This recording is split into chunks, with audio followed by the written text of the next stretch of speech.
तुम ब्लैकमेल कर रहे हो मुझे? तुमने मर्डर किया है माहिरा, पूनम को मार दिया है तुमने और संजीव को मरने के लिए छोड़ दिया। तो कभी भी मर सकता है। मैंने कुछ नहीं किया है। होटल शाइनिंग मून 12 बजे आ जाना। किसी को कुछ नहीं पता चलेगा कि तुमने क्या किया है।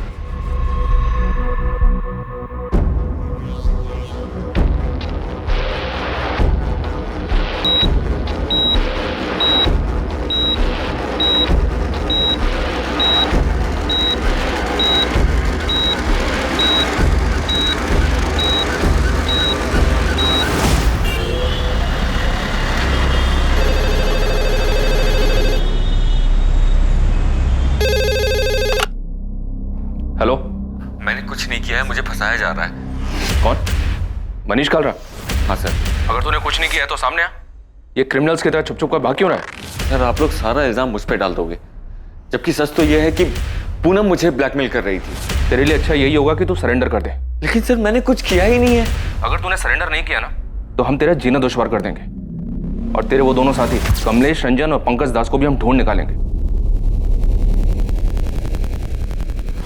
इस पड़ाव पर यह केस सबके सामने था। साफ था कि मनीष कालरा ने इस अपराध को अंजाम देने के लिए 2 हिस्ट्री शीटर्स को पैसे दिए थे। लेकिन क्या यह केस वाकई में इतना साफ था जैसा कि सोचा जा रहा था? हाँ राठौर, गनसेलर उस्मान शेख की खबर हाथ लगी है। मेरी टीम वहाँ पहुँच रही है, मैं भी निकल रहा हूँ। तुम्हें यहाँ से कोई मदद चाहिए? नहीं, फिलहाल तो कोई हेल्प नहीं चाहिए। हम उस्मान को तो पकड़ ही लेंगे, उसे तोड़कर बल्लू का पता तो मिल ही जाएगा। सर, संजीव के फादर धनीराम को बल्लू का जो धमकी वाला कॉल आया था, बस इतना समझ लो कि बहुत साजें खींच ली हैं संजीव ने। अब और जीना है उसको तो मुझे पैसे दे दो। ट्रेस नहीं हो पाया? सब फेक है सर। आईडी एड्रेस सब फर्जी यूज हुआ है। संजीव की कंडीशन में कोई इंप्रूवमेंट हुई? पेशेंट ट्रीटमेंट पर रिस्पॉन्ड कर रहा है। डॉक्टर, संजीव बात करने की कंडीशन में कब तक आ सकता है? ये बता पाना मुश्किल है, लेकिन इतना कंफर्म है कि पेशेंट सर्वाइव कर जाए। यमुना जी, यहाँ हॉस्पिटल में कोई माहिरा तलवार नाम की लड़की आई थी संजीव से मिलने? नहीं, पर ये माहिरा तलवार कौन है?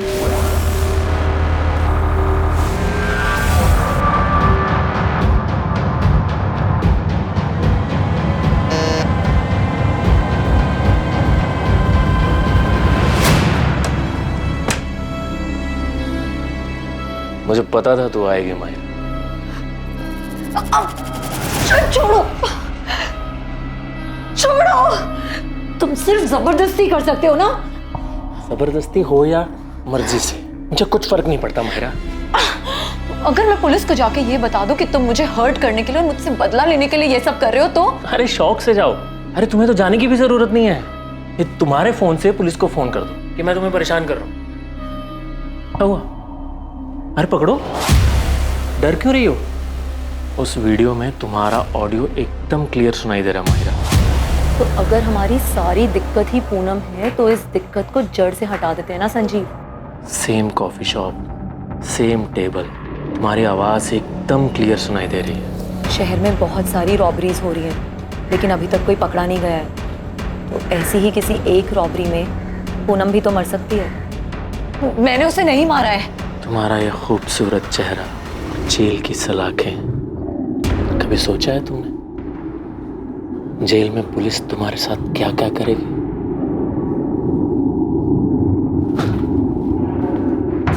खड़ी क्या हो? चल कपड़े उतारो।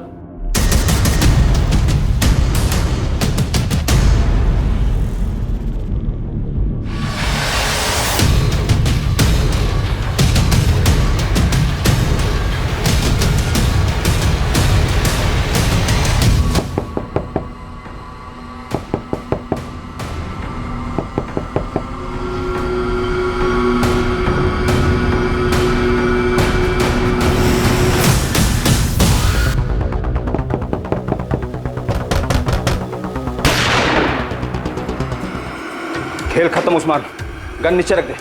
कोई होशियारी नहीं, वरना यही ठोक दूंगा। 3 सेकंड है तेरे पास। 1, 2, नीचे रख देगा। रख नीचे गन।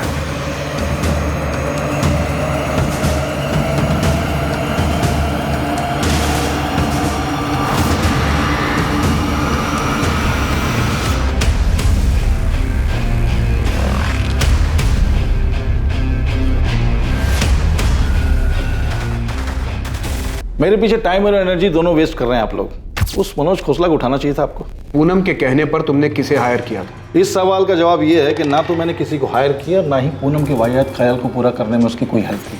मैं सब कुछ बताऊंगा आपको, लेकिन आप मेरी बात पे यकीन नहीं करेंगे। आप रिसोर्सेज वेस्ट करेंगे, मेरे पीछे खबरी लगाएंगे, कॉल डिटेल्स निकलवाएंगे, लेकिन आपको मिलेगा कुछ नहीं। क्योंकि मैंने जो कुछ किया है बड़ी सफाई के साथ किया है। सर मैंने कुछ किया ही नहीं है। आप मनोज खोसला को उठाइए। ऐसा क्या जानते हो तुम मनोज खोसला के बारे में? शोर की दाढ़ी में तिनका, नर्वस है वो, उठाइए उसको। अच्छा, पूनम के बारे में एक बात और बताता हूं आपको मैं। पूनम गर्दन तक धसी हुई थी कर्जे में, 1 करोड़ से ज्यादा। वो सारा पैसा मनीष कार्ला नाम के बंदे से लेती थी। पूनम की गर्दन थी उसके हाथ में, तो पूनम के पास मनोज की गर्दन दबा के पैसे निकलवाने के अलावा कोई और रास्ता नहीं था। वो मनोज खोसला पे जोर दे रही थी कि वो फ्लैट बेचकर हिस्सा दे दे। फ्लैट की कीमत थी 1 करोड़ 25 लाख। मनोज, मुझे सिर्फ पैसे चाहिए, एनी हाउ जरूरत है मुझे। अब चाहे तुम मार्केट रेट पे 50% कैश दो या फिर फ्लैट बेचकर मुझे पैसे दो। इतना सब कुछ जानते हो तो ये बात पहले क्यों नहीं बताई गिरीश? सर आप इन्वेस्टिगेशन करते हैं तो थोड़ी बहुत इन्वेस्टिगेशन हम भी कर देते हैं। आपके ऑफिसर से जब बात हुई तब मैंने ठान लिया कि इस किलर को मैं भी ढूंढूंगा, और ढूंढना शुरू भी कर दिया। आपके ऑफिसर को मैंने संजीव का दूसरा नंबर दिया था, चेक कीजिए, देखिए। माहिरा तलवार को ढूंढिए सर, उसके चैट मैसेज चेक कीजिए। सर मैं दावे के साथ कह सकता हूं कि पूनम ने ये प्लान रचा ही नहीं। लूट दिखाने का कोई एंगल था ही नहीं। सर ये बात तो कोई भी अपनी परेशानी में अपने पर्सनल भड़ास निकालने के लिए कर सकता है, और पूनम ने भी सिर्फ और सिर्फ सोचा ही था, और वो इसलिए क्योंकि वो काफी डिस्टर्ब थी अपने पति और माहिरा के अफेयर को लेकर। आप मनोज खोसला को उठाइए, शायद कोई ठोस लीड दे दे आपको। और वैसे मैं तो आपके लिए अवेलेबल हूँ 24/7। Thank you.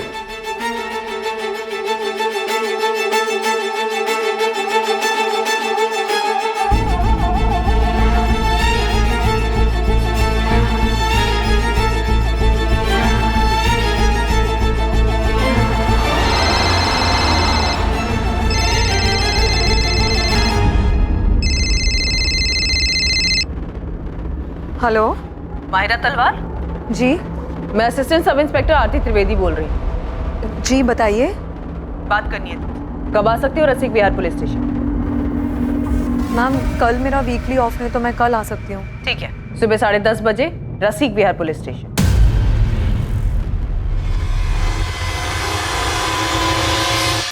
सर ये है कमलेश रंजन का नंबर। सर पर मैं जो करवाना चाहता था वो ऐसे नहीं होना था। तो और क्या क्या करना चाहता था मनीष कालरा? सर पूनम के घर पे अटैक का प्लान था ही नहीं, और प्लान में उसके हस्बैंड संजीव को किसी भी तरह का हार्म पहुंचाने का कोई इंटेंशन नहीं था हमारा, क्योंकि सर उससे मेरी कोई दुश्मनी है ही नहीं। सर मैं मानता हूं कि मैंने पूनम को मारने के लिए कमलेश को सुपारी दी थी, लेकिन ये काम ऐसे नहीं होने वाला था। सर कमलेश ने मुझे बताया था कि वो इसे रोड एक्सीडेंट में करेगा, उसके घर पे नहीं, ताकि पूनम का मर्डर एक हादसा लगे। पूरा प्लान रेडी है सेठ, कुछ ही दिनों में आपका काम हो जाएगा। अब तक तो काम हो जाना चाहिए था ना कमलेश। पूनम मुझे आए दिन धमकी दे रही है, मैं नहीं चाहता कि वो पुलिस के पास जाए। और एक तो तुम्हारा प्लान है कि अरे सेठ आप बेफिक्र रहिए, पूरी फील्डिंग हो चुकी है। पूनम कब पार्लर जाती है, किस रास्ते से घर जाती है, सब पता चल गया। किलिंग भी नहीं लगेगी, पूरा का पूरा एक्सीडेंट ही लगेगा। सर कमलेश ने बताया था कि वो एक काम रोड एक्सीडेंट में करेगा, पर जो हुआ वो प्लान का हिस्सा था ही नहीं। मेरा भरोसा कीजिए सर। तेरा भरोसा करे मनीष कालरा? मर्डर की सुपारी दी है तूने, और उस हिस्ट्री शीटर ने तुझे एक्सीडेंट बताया। उस हिस्ट्री शीटर की बात का भरोसा करें हम? साले कमलेश रंजन को भी लटकाऊंगा और साथ में तुझे भी। पूनम के मर्डर के बाद इसी नंबर पे बात हुई थी तेरी कमलेश के साथ? ये नंबर तो बंद है। उसने नहीं मारा है पूनम को। इनफैक्ट पूनम के मरने के बाद वो बाकी के पैसे तक लेने नहीं आया। और हम इस पर विश्वास कर ले? मैं सच कह रहा हूँ सर, ये किसी और का काम है। मैं सिर्फ पूनम को मरवाना चाहता था, क्योंकि तंग आ गया था मैं उससे। एक तो मेरे लोन के 1.5 करोड़ रुपए नहीं लौटा रही थी, और ऊपर से सर इस 2 नाव की सवारी में मेरा जीना मुश्किल हो गया था, फंस गया था सर मैं। तुमने आज तक एक भी इंस्टॉलमेंट नहीं लौटाया है।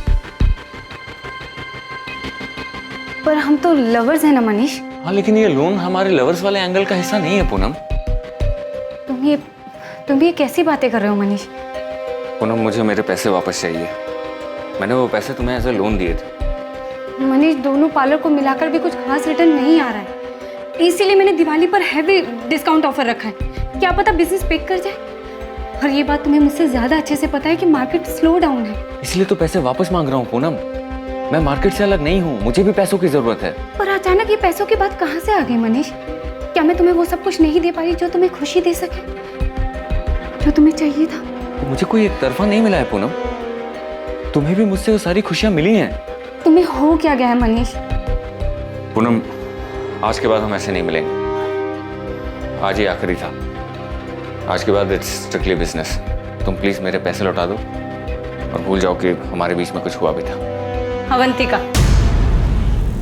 am I right? उसी की वजह से तुम मेरे साथ ये कर रहे हो ना?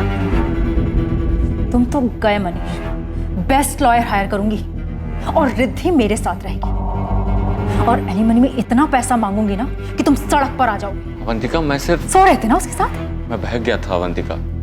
पूनम बस मेरी क्लाइंट है। लेकिन अब तुम उसके क्लाइंट हो, होटल में उसके साथ गुलछरे उड़ाते हो।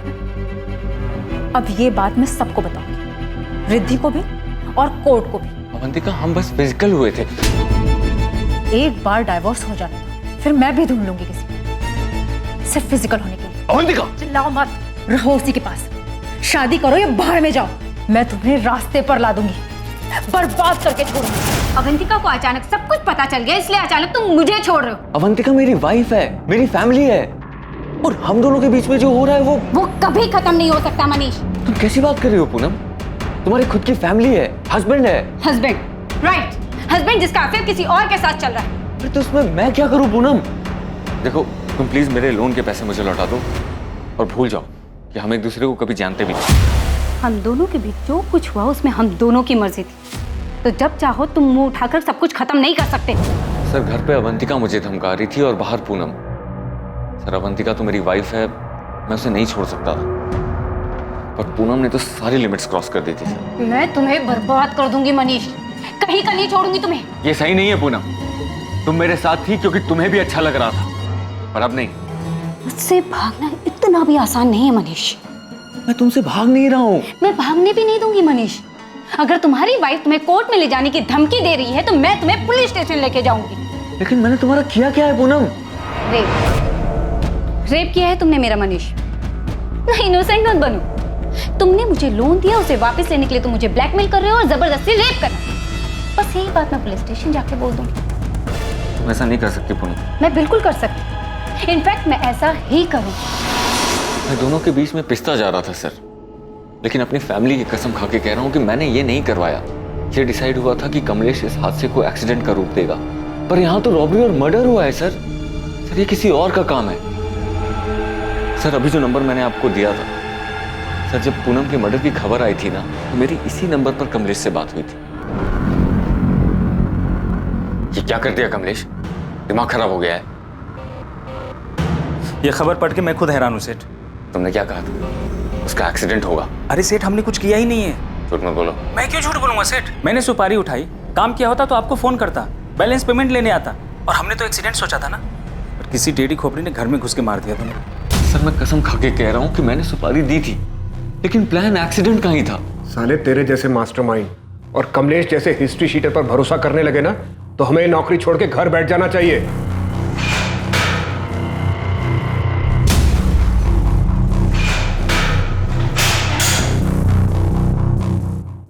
मैं गाजियाबाद निकल रहा हूँ। गन सेलर उस्मान शेख पकड़ा गया है। कमलेश, रंजन, पंकज दास के फोटो मिल गए सर, जल्दी पकड़े जाएंगे। आरती को मायरा और संजीव के चैट मैसेजेस मिले हैं। मायरा को बुलाया इंक्वायरी के लिए। उधर भी कोई प्लानिंग चल रही थी? अभी तक पिक्चर क्लियर नहीं है सर। संजीव और मायरा का भी अफेयर चल रहा था। पूनम से छुटकारा पाने की बात चल रही थी। जितने लोगों का पता चला, सबके पास अपना अपना मोटिव था, सब अपनी अपनी प्लानिंग में लगे। सर, ये पूनम का भाई मनोज खोसला, इसको भी उठवाता हूँ। इस रॉबरी कम मर्डर के पीछे के षड्यंत्र की दस्तक हर तरफ से आ रही है। इल्जाम किसी पर भी लगाया जा सकता था, या तो पूनम पर जो मर चुकी थी, या फिर संजीव पर जो बेहोशी की हालत में था। हर एक का मकसद और इरादा बिल्कुल फिट हो रहा था, लेकिन असली गुनहगार अब भी पहुंच के बाहर था। मैंने बल्लू को .25 कोलेट गन बेची थी, ये मैं यादव साहब को पहले ही बता चुका हूँ, लेकिन ये वाला कांड किसने किया ये मैं नहीं जानता। मैं बस गन बेचता हूँ साहब, उसे चलाने का काम नहीं करता। बल्लू को कितनी गन्स बेची है? 2। कब? यही कोई 1 महीना पहले। मतलब उसके बेल पे बाहर आने के बाद? हाँ। कहाँ? अबे बाजार मत लगाओ उस्मान, सीधा वो .25 कोलेट निकालो और साथ में 20 गोलियां। लग रहा है जज गई हाथ में। कहा था ना मक्खन है मक्खन। मक्खन तो है। और सुनो, साथ में इसको वो साइलेंसर भी देना। एक या दोनों के लिए? दोनों के लिए। 2 साइलेंसर्स खरीदे थे उसने। जी, 2.25 कोलेट गन, 20 गोलियां और 2 साइलेंसर्स। ये सारा सामान बल्लू ने करीब 1 महीना पहले खरीदा है। मनोज को उठा लिया सर, उसे भी इंटरोगेट करूंगा। कर लो जायसवाल, लेकिन हमारा प्राइम सस्पेक्ट बल्लू ही है। मनीष कालरा भी शायद सच बोल रहा है कि उसने प्लान किया था सुपारी किलर कमलेश के साथ मिलकर, लेकिन काम जरूर बल्लू ही कर गया। सर मुझे माहिरा के चैट्स मिले, संजीव और किसी शोएब नाम के बंदे के साथ उसके जो चैट्स हैं उनसे काफी कुछ मिला है। शोएब के मैसेजेस से ये लग रहा है कि शोएब माहिरा को ब्लैकमेल कर रहा था। तो उसने मैसेज भेजा कि मैं अच्छी तरह जानता हूँ कि तुमने कैसे प्लान बनाया और कैसे अंजाम दिया। मैं उन दोनों को भी अच्छे से जानता हूँ जिसे तुमने भेजा था, फोन करो। अभी शोएब कौन है? तो ये तो वही बताएगा। मैंने 2 कांस्टेबल भेजे उसे उठाने के लिए। वैसे इन मैसेजेस से ये लगता है कि शोएब काफी कुछ जानता था और इसी वजह से वो माहिरा को ब्लैकमेल कर रहा था। ये हो क्या रहा है? मनीष का पूरा चिट्ठा खुलता है, वो एक्सीडेंट का प्लान बताता है। बल्लू का सब कुछ क्लियर दिखाई दे रहा है, गन्स खरीदना, साइलेंसर खरीदना, और अब ये शोएब और माहिरा की नई एंट्री हो रही है। सर इस केस में सबकी किसी न किसी से रंजिश रही है। यहाँ तक कि पूनम और संजीव के बीच भी कुछ भी ठीक नहीं था। सब लोग बस एक मौके की तलाश में थे। दिल्ली और उसके आसपास के इलाकों में बलराम जलोटा उर्फ बल्लू की बड़े पैमाने पर तलाश शुरू हुई।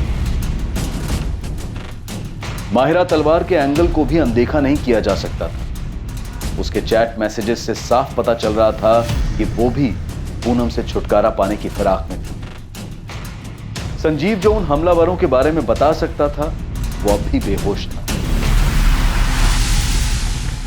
यार संजीव को होश ही नहीं आ रहा है। परेशानी की तो बात है यार, वो ऐसे ही रहेगा क्या पूरी लाइफ?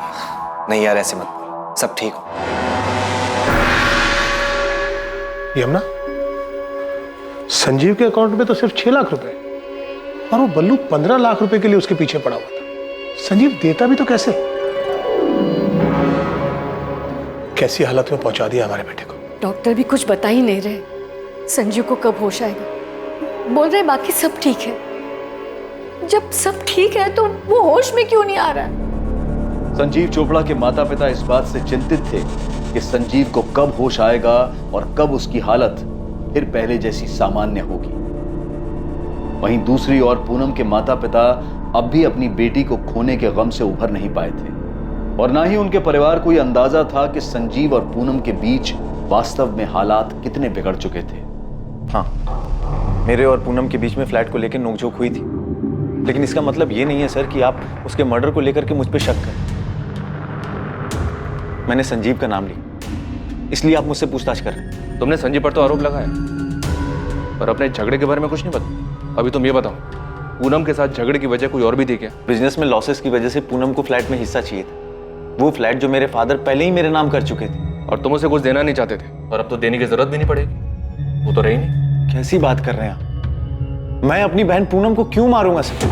पूनम ने मुझे कॉल किया था ये बताने के लिए कि उसे संजीव से डर लगने लगा है। संजीव उसे मारने की प्लानिंग कर रहा है और अब संजीव के फादर बीच में बल्लू का नाम घुसेड़ रहे हैं। सर आप ही सोचिए, बल्लू क्यों मांगेगा 15 लाख रुपए? एक शोषण मांगने वाले को यह पता होता है कि सामने वाला पैसे दे पाएगा या नहीं दे पाएगा। संजीव का रियल एस्टेट का बिजनेस बिल्कुल ठंडा चल रहा था और उधर पूनम, सर पूनम ने भी जो 3rd ब्रांच खोली थी अपने पार्लर की, उससे भी कोई खास रिटर्न नहीं आ रहा था। सर पूनम ने बहुत पैसे लोन पे लिए हुए थे और लाखों रुपए तो उसने संजीव को दिया था। उसके पैसे भी रख लिए और उसका मर्डर भी कर दिया संजीव ने। मर्डर करने का प्लान हमें तुम्हारी बहन की तरफ से भी मिला है। मिला होगा सर, और भी बहुत कुछ मिला होगा। संजीव और पूनम के अफेयर्स भी मिले होंगे, लेकिन सच सामने है सर। आज संजीव जिंदा है और मेरी बहन मर गई। अगर मेरी बहन ने यह प्लान किया होता तो आज वो जिंदा हो। सर आपको मेरे बारे में जो पता करना है, जिससे पूछताछ करनी है कर लीजिए, लेकिन सच यही है जो मैं कह रहा हूं। इन सब के पीछे संजीव है सर। गोली गलती से संजीव पे चल गई होगी और वो विक्टिम बन गया।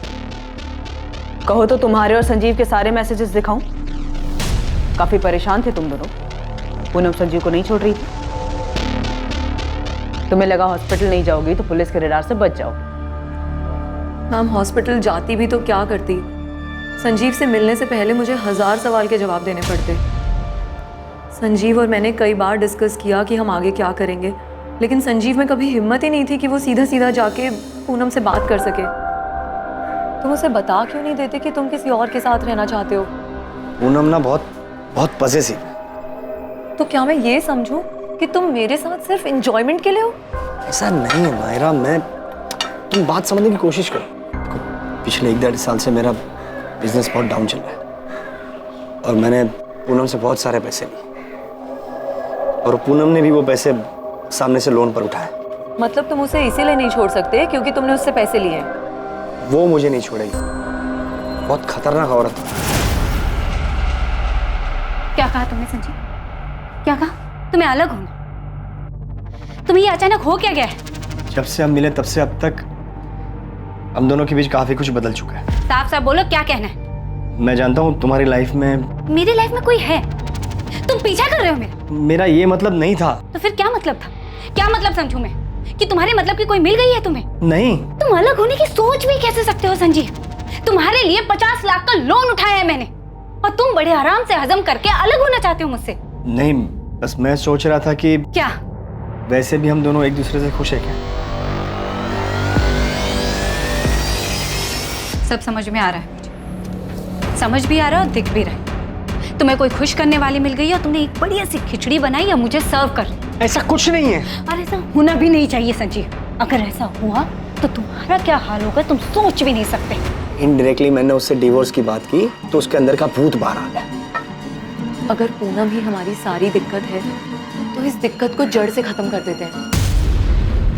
देखो, शहर में बहुत सारी रॉबरीज हो रही हैं और अभी तक कोई पकड़ा नहीं गया है, तो किसी एक रॉबरी में पूनम मर भी तो सकती है। नहीं मायरा, ये सॉल्यूशन नहीं है, इससे तो सब बर्बाद हो जाएगा। तो फिर हमें आबाद करने का कोई और प्लान है क्या तुम्हारे पास?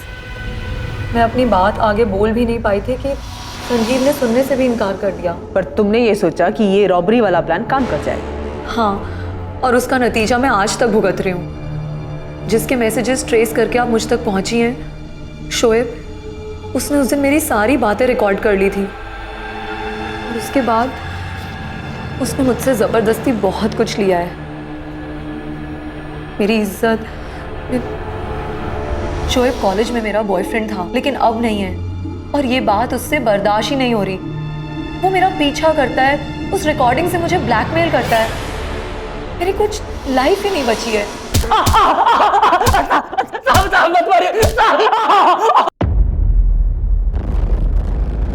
सब जानता है ना तू? बोल संजीव चोपड़ा घर में डाका किसने डाला? किसने डाका डाला? मैडम मुझे कुछ नहीं पता, मुझे सच में कुछ नहीं पता। तूने माहिरा को ब्लैकमेल किया, उसे होटल में बुलाया, ब्लैकमेल करके उसे यूज किया। मैडम मैं तो उससे प्यार करता हूँ मैडम। भले इसको प्यार कहते हैं? प्यार कहते हैं इसे? बता वो दोनों किलर्स कौन थे? किसने भेजा था उन्हें? माहिरा ने? बोल। मैडम मुझे सच में कुछ नहीं पता मैडम। मैंने तो बस संजीव और माहिरा की बातें सुनी थी और माहिरा को वापस पाने के लिए मैंने उनका वीडियो बनाया और उसको ब्लैकमेल करने लगा। मुझे माफ मैडम मैं आपके पैर पकड़ के माफी मांगता हूँ। मैं माहिरा के भी पैर पकड़ के माफी मांग लूंगा। प्लीज मुझे मत मारिए मैडम, प्लीज मुझे माफ कर दीजिए मैडम, प्लीज मुझे माफ कर दीजिए।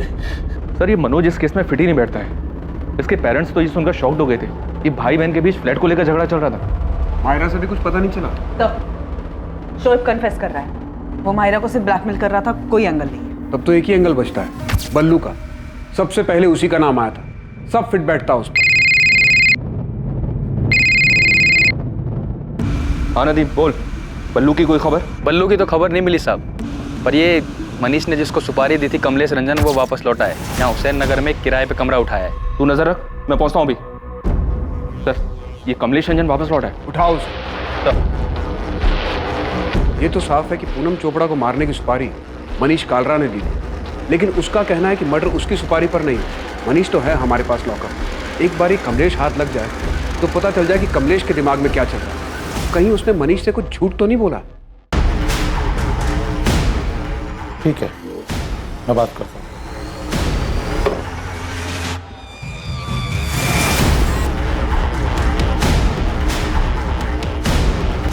वो वाला कमरा है साहब।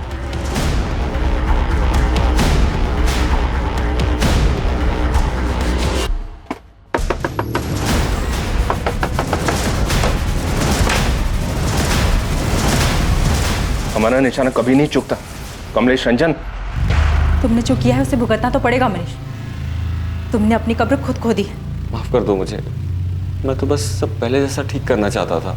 पहले जैसा अब कुछ नहीं रहा मनीष, सब कुछ बिगड़ चुका है। ये दरार तुमने पैदा की, खूनी बन गए तुम। कहाँ है तेरा साथी पंकज? पता नहीं साहब, ये कांड होने के बाद हम अपने अपने रास्ते निकल गए। उसके बाद बात नहीं हुई हमारी। वो कोलकाता की तरफ गया था। कैश कितना था और गहना कितना मिला? काहे का कैश? अबे वो कमलेश, ज़्यादा होशियारी मत कर, समझा? वो मनीष हमारे हाथ में है, प्लान जानते हैं हम। 3-4 और रॉबरी तेरे नाम पे डाल देंगे, गोली मार देंगे, कोई नहीं आएगा तुझे पूछने कमलेश। हाँ साहब, आप कर सकते हो, पर मुझे मारने से असली मुजरिम तो नहीं मिलेगा ना। मैं खुद हैरान हूँ। मनीष सेठ से सुपारी मैंने उठाया था। मैं और पंकज ये काम 16 तारीख को करने वाले थे। एक्सीडेंट के लिए हमने गाड़ी भी जुगाड़ लिया था, और उससे पहले ही 14 की रात को कोई ये कांड कर दिया। तो सुपारी गैंग में तुझे खबर नहीं मिली कि एक ही आदमी की डबल सुपारी बट रही है? नहीं पता चला साहब, जितों को जानता हूँ पूछ पूछ के थक गया हूँ।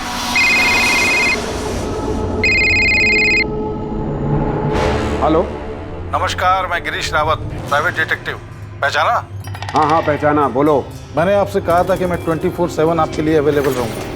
खबर क्या है तुम्हारे पास? तगड़ी खबर है। आप चंडीगढ़ फॉरेंसिक डिपार्टमेंट में बात की। उनके पास एक बॉडी है और उसकी खोपड़ी से बुलेट और उसके बगल से शेल बरामद हुआ। आप फॉरेंसिक रिपोर्ट मंगाइए, उसे देखिए। लाश को पूरी तरह से जला दिया गया। वहाँ के फॉरेस्ट एरिया में 1 महीने पहले चंडीगढ़ पुलिस को ये dead body milli.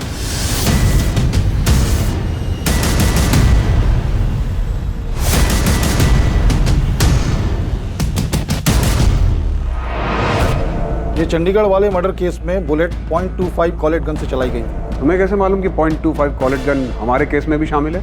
Thank you inspector, आप तो तारीफ करेंगे नहीं तो सोचा मैं ही थैंक यू बोल देता हूँ। वैसे ये इन्फॉर्मेशन मुझे अपने चंडीगढ़ नेटवर्क से मिली थी, पर आज तक चंडीगढ़ पुलिस को ये नहीं मालूम कि डेड बॉडी किसकी है। शायद ये इन्फॉर्मेशन आपके कुछ काम आ जाए। 2 .25 कोलेट गन, 20 गोलियां और 2 साइलेंसर्स। ये सारा सामान बल्लू ने करीब 1 महीना पहले खरीदा है। जी सर, जंगल में मिली थी बॉडी 17 सितंबर की बात, एकदम जली हुई कंडीशन में। आज तक पहचान नहीं हो पाई विक्टिम की, वैसे पहचानना मुश्किल है। ये मर्डर बलराम जलोटा उर्फ बल्लू का ही काम होगा। हाँ, दिल्ली पुलिस हेडक्वार्टर से वांटेड लिस्ट आई, उसमें फोटो मिला है उसका। बल्लू हमारे यहाँ से wanted, murder cum robbery case. Murder में यहाँ जो गन यूज हुई है वो .25 कॉलेट गन है। शायद तुम्हें भी यही मिला। हाँ यही है।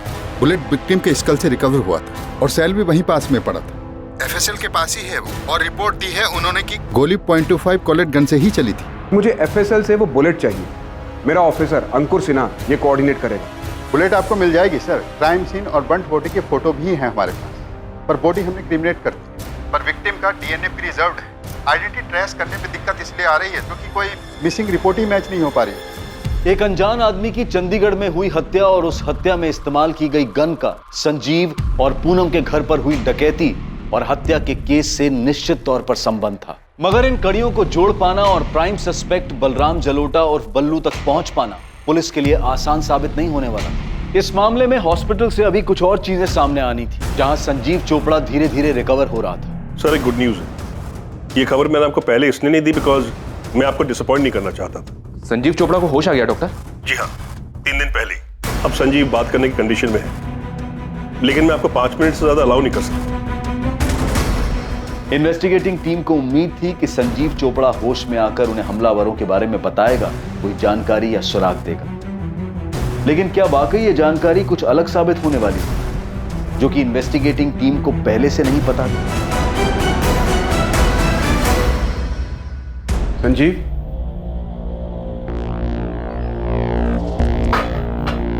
कैसा लग रहा है संजीव? कुछ समझ में नहीं आ रहा सर। पता नहीं अब बड़े बड़े कितना वक्त बीत गया। पूनम के बारे में पता चला?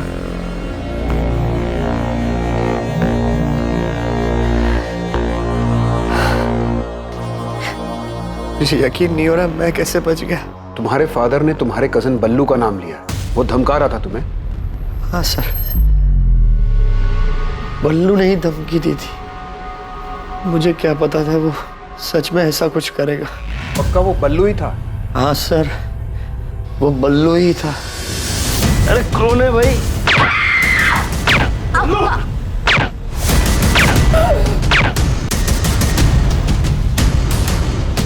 बल्लू ने मुझसे 15 लाख रुपए मांगे थे। मुझे क्या पता, नहीं दूंगा तो अटैक करेगा। आपने पकड़ा बल्लू को सर?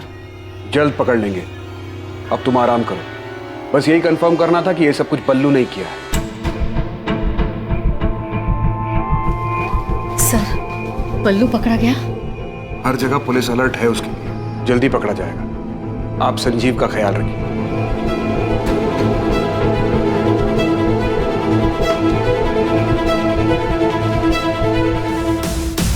दोनों भाई हैं, जसवंत गिल बड़ा और मनप्रीत गिल छोटा है। ऑलमोस्ट हर दिन दिखते हैं हॉस्पिटल में दोनों। संजीव और ये दोनों भाई ग्वालियर में एक साथ ही बड़े हुए हैं। ग्वालियर में संजीव के ग्रैंडफादर थे। सर, संजीव के कॉल रिकॉर्ड्स में भी दोनों का नाम था। कुछ ठोस मिला है चंडीगढ़ केस में। वो बुलेट शेल FSL ने भेजा है मुझे। उसी गन से चली या उनमें से किसी एक गन से? ये अभी नहीं बता सकता, लेकिन जो बुलेट शेल है उसमें सीरीज नंबर है। वो उसी सीरियल नंबर के आसपास की है जो हमें संजीव के घर से मिली थी। 20 गोलियां खरीदी थी बल्लू ने। हमें बाजार मत लगाओ उस्मान, सीधा वो .25 बुलेट निकालो और साथ में 20 गोलियां। थैंक्स अंकुर। शायद इस चंडीगढ़ वाली इन्फॉर्मेशन से बल्लू का कुछ पता चले। सर, महीने भर से हम हर जगह हर पुलिस स्टेशन में तलाश रहे हैं। एक भी मिसिंग कंप्लेंट मैच नहीं हो रहा है। आपके बोलने के बाद हमने सबको दोबारा से सारी डिटेल भेजी। सतीश, तुम चंडीगढ़ के 16 और 17 सितंबर के CCTV फुटेजेस दे सकते हो, खासकर टोल नाका और सारे एंट्री एग्जिट पॉइंट्स के? ठीक है, 1-2 दिन दो मुझे, भिजवाता हूँ।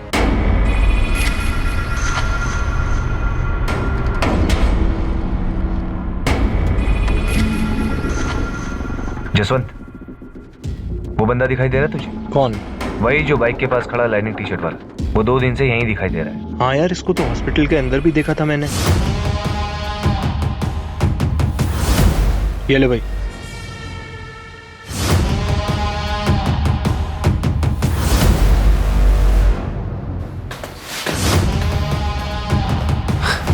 जसवंत, तुझे कुछ गड़बड़ लग रही है क्या? नहीं यार, लग तो नहीं। निकल जाए। नहीं, अभी नहीं जा सकते, अभी हम लोग रेडार में।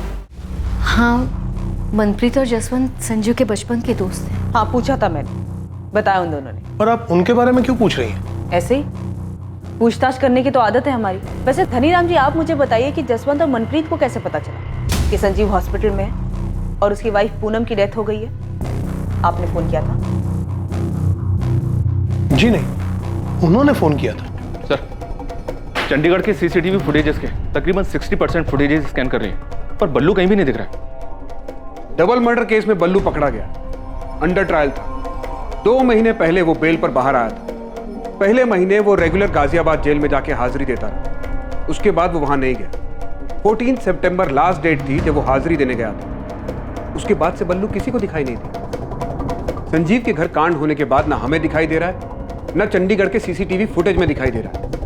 ऐसे कहां जा सकता है कि किसी को दिखाई ना दे? एक काम करो, संजीव के दोनों दोस्त जसवंत और मनप्रीत, इनको उठा लो। क्या पूछना है बाद में देखेंगे। जी सर। और बल्लू की माँ उषा, देखते ही गोली मार दीजिए बल्लू को। मेरा बेटा नहीं है वो। उनको उठाना नहीं, उनका DNA सैंपल चाहिए। बल्लू किसी को दिखा नहीं और शायद अब दिखेगा भी। आपको मेरा DNA सैंपल चाहिए? आपका भी और आपके हस्बैंड धीरज जलोटा जी का भी। क्यों? उषा जी, हमें डाउट है कि बल्लू मर चुका है। इन्वेस्टिगेटिंग टीम को अपराध का षड्यंत्र समझ आने लगा था। क्या हुआ यमुना? वो पुलिस जसवंत और मनप्रीत को लेके गई। अब पुलिस को जसवंत और मनप्रीत से क्या चाहिए?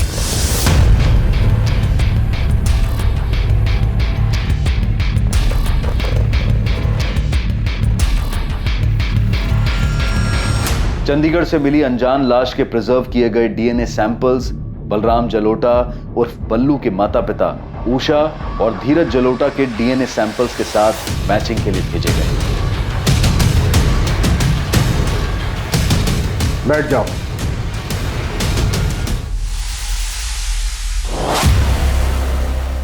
सिर्फ एक बार पूछूंगा, ये जली हुई बॉडी बल्लू की है ना? भूल के ना तो बोलना ही मत। CCTV में देखे हो तुम दोनों। हमारी मार झेल नहीं पाओगे, फिर आवाज नहीं, चीख निकलेगी।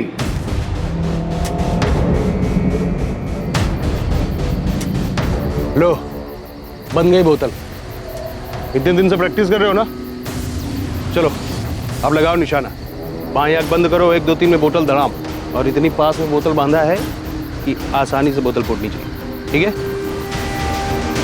और टेंशन मत लो, इसमें ये साइलेंसर लगा है, किसी को सुनाई नहीं देगा, किसी को कुछ पता नहीं चलेगा। 3 तक गिनती में बोतल धड़ाम। 1 2 3।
कौन है?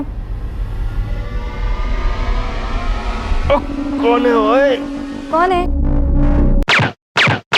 सर, प्लान हमारा नहीं था सर। हमें तो सिर्फ पैसे मिलने वाले थे और घर में कोई लूट भी नहीं हुई थी। सर, प्लान हमारा नहीं था सर। हमें तो सिर्फ पैसे मिलने वाले थे और घर में कोई लूट भी नहीं हुई थी। तो चेक साइन कर देना यार संजीव। संजीव लाले पड़े, कब से तेरा होश में आने का इंतजार कर रहे थे। मेरी ये हालत तेरी वजह से हुई है मनप्रीत। लेकिन काम तो हो गया ना यार, देख काम हो गया। अब पता नहीं कभी उठ भी पाऊंगा या नहीं। बोलता है काम तो हो गया। बोल संजू, क्या काम है? तेरे लिए जो भी होगा सब कर दूंगा। पूनम को मारना है, डाइवोर्स दे दे। पूनम ना मुझे डाइवोर्स देगी ना मुझे छोड़ेगी। पहले वो सारे पैसे लौटा दो जो मैंने तुम्हें लोन पर उठा कर दिए, उसके बाद इस कोठी पर मेरा नाम लिखवा दो। तो पूनम भरोसा करो मुझ पर, मैं डाइवोर्स के बाद में भी पैसे लौटा दूंगा। बेवकूफ समझाया क्या तुमने मुझे संजीव? हाँ, मनीष का लोन मेरे सर पर है तो इस बात का फायदा उठाकर तुम मुझे छोड़कर वो माहिरा के साथ चले जाओ। पर यू नो व्हाट, मैं तुम दोनों को देखकर ना तो खुश हो पाऊंगी ना डाइवोर्स दे, जिंदगी बर्बाद कर दूंगी, रगड़ दूंगी तुम्हें। और ऐसा करने से तुम्हारे कलेजे को ठंडक पहुंचेगी। चाहे कुछ भी हो, तुम्हें आराम से नहीं। और रही बात डाइवोर्स की, तो सोचना भी मत। हटा देंगे तुम्हारे रास्ते से गाड़ा। हमको क्या बोले? तू बता। 15 लाख दिए, लेकिन तू ये कांड नहीं करेगा। तो तुम करोगे? मेरे 2 दोस्तों को तैयार कर, गन चलाने की ट्रेनिंग दे, वो करेंगे काम। ऐसा तभी तो पुलिस को लूट और रॉबरी का केस लगेगा और मैं बोलूंगा कि तू एक्सटॉर्शन के पैसे के लिए मेरे पीछे पड़ गया था, तो पुलिस के रडार में आएगा ही नहीं और पुलिस तुझ तक पहुंच नहीं पाएगी। देखो, शहर में बहुत सारी रॉबरीज हो रही हैं और अभी तक कोई पकड़ा नहीं गया है, तो किसी एक रॉबरी में पूनम मर भी तो सकती है। एक तरफ पुलिस को लूट और रॉबरी का केस लगेगा और दूसरी तरफ तेरा नाम आएगा एक्सटॉर्शन। पुलिस किसी नतीजे पर पहुंच नहीं पाई और थोड़े दिनों में अपने आप ये केस बंद हो जाएगा। धन्य हो मेरे भाई। मैं सोच रहा था कि अपने खानदान में सिर्फ क्रिमिनल बुद्धि ना मेरे पास है, लेकिन तुम तो मुझसे भी आगे की सोच रहे हो। कमाल है। जसवंत और मनप्रीत को सिखा गन कैसे चलाते हैं। गन पर साइलेंसर होना चाहिए। टेंशन मत लो, हो जाएगा। कब करना है फाइनल डेट बता। तू गन का इंतजाम कर, ट्रेनिंग दे, डेट में बता दो।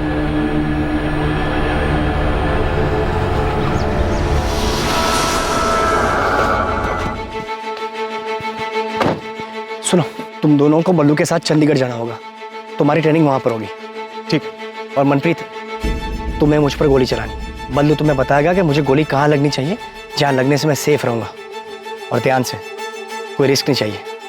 Don't worry. और जसवंत, बल्लू तुम्हें बताया गया कि पूनम को गोली कहाँ लगनी चाहिए, जहाँ लगने से वो बचनी नहीं चाहिए।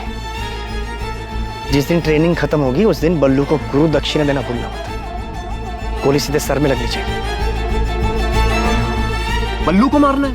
बचना नहीं चाहिए। लेकिन क्यों संजीव? क्योंकि बल्लू मेन सस्पेक्ट होगा और पुलिस उसे ढूंढने के लिए जमीन आसमान एक कर देगी। उसे मारने के बाद इतनी अच्छी तरह से जलाना ताकि कोई पहचान ना सके, और पुलिस के हाथों सस्पेक्ट लगेगा ही नहीं, केस अपने आप बंद हो जाएगा। कितने पैसे देने वाला था संजीव? सर 5 लाख, पर गलती हो गई मेरे हाथ से। 2 ही गोली चलानी थी, लेकिन गलती से 3 गोली चल गई संजीव पर, और वो भी गलत जगह। कौन है?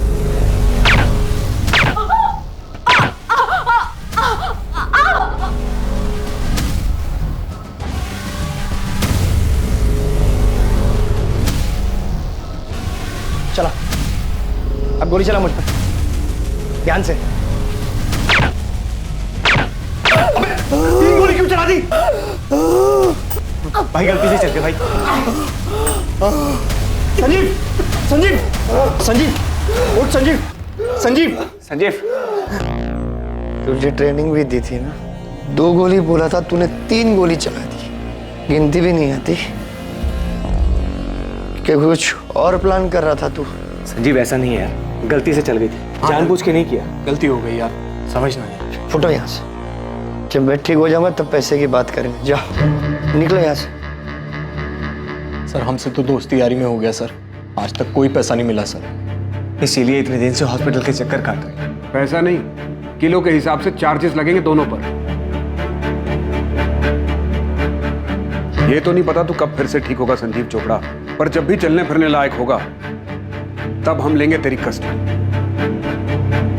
डिवोर्स के लिए कोर्ट जाता, उसमें कम दिमाग खर्च होता तेरा। इतना दिमाग बेवकूफी वाले काम में लगा दिया और क्रिमिनल बन गया तू।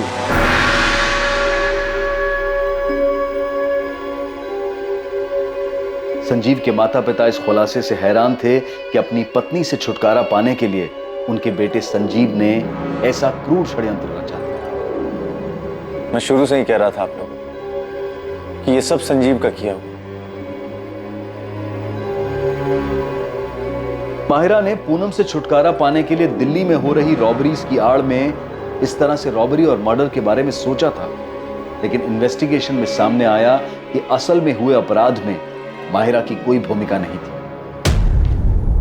डीएनए रिपोर्ट आ गई है सर, और मैच भी हो ही गया होगा। जी हाँ सर, वो जली हुई डेड बॉडी बलराम जलोटा और बल्लू की ही थी। ऐसी आपराधिक और खतरनाक बातें सोचने में हम इंसानों के दिमाग का कोई तोड़ नहीं। संजीव चोपड़ा, जसवंत गिल और उसके छोटे भाई मनप्रीत गिल पर बलराम जलोटा और पूनम चोपड़ा की हत्या के लिए आईपीसी की धारा 302 के चार्जेस लगे हैं। पुलिस संजीव के हॉस्पिटल से डिस्चार्ज होने का इंतजार कर रही है ताकि उसे कस्टडी में लिया जा सके। न जाने ऐसे कितने ही उदाहरण हैं जहां किसी अपराध को अंजाम देने की लोगों की बेवकूफी भरी सोच उन्हें अपराध के ऐसे रास्ते पर धकेल देती है जहां उनकी इच्छाओं के विपरीत ताउम्र उन्हें इसके नतीजों का सामना करना पड़ता है और वो सलाखों के पीछे पहुंच जाते हैं। फिर भी बार बार यही देखने को मिलता है कि जुर्म की सोच कई लोगों के दिमाग में पनपती ही रहती है। ऐसे मूर्खतापूर्ण अपराध के बारे में सोचते वक्त दिमाग इतना मजबूत कैसे हो जाता है, और वही दिमाग किसी टकराव की स्थिति से बाहर निकलने का आसान सा रास्ता खोजते वक्त इतना असहाय क्यों हो जाता है। डिवोर्स लेकर अलग होने में तकलीफ हो सकती है, लेकिन इससे किसी की जान नहीं जाएगी, ना खुद की और ना ही किसी और की। जुर्म की अंधी गली के आखिर में सिर्फ अंधेरा ही मिलता है, और साथ ही मिलता है अपराधी होने का अभिशाप और बचे हुए जीवन को पछतावे में काटने की सजा। Crime never page. अब मैं अनूप सोनी आपसे विदा लेता हूं। कल रात कौन बनेगा करोड़पति के करमवीर एपिसोड के बाद आपसे फिर मुलाकात होगी एक नए केस के साथ। और याद रखें, क्राइम और आपके बीच में सिर्फ इतना फर्क है कि आप कितने सतर्क हैं। सतर्क रहें, सुरक्षित रहें। जय हिंद।